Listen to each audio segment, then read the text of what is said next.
महला? मैं काम कर रहा लोहे का कारखाना खाने बस रोटी खान गया तो साइकिल मार के मोटरसाइकिल उदों का मैं इतने आया हूँ तो बेकार होया ना।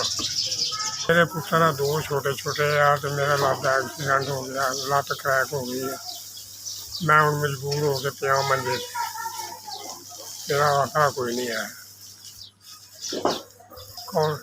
ये मेरी बेटी है, ये मेरी धी है।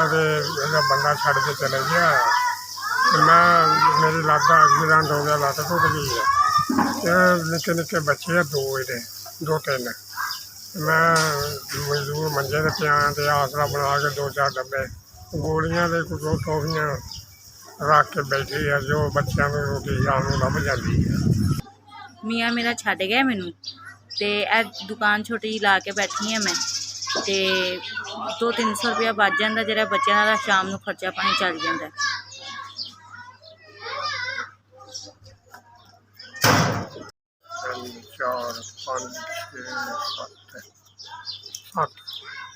लोगों ने साड़ी मदद की है, पैसे भेजे अभी उन्होंने वास्ते दुआ करा, बहुत बहुत ज़्यादा बड़ा बहुत बहुत शुक्रिया उन्होंने।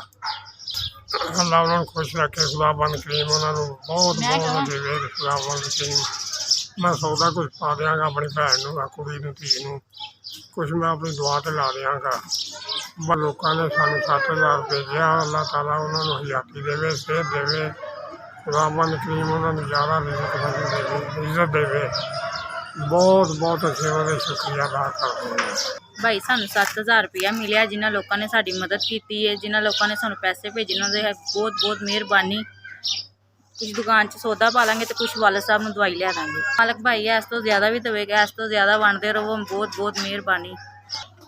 SVS तुसीं साडे तक 7,000 रुपया पहुँचाया, बहुत मेहरबानी तुहाडी।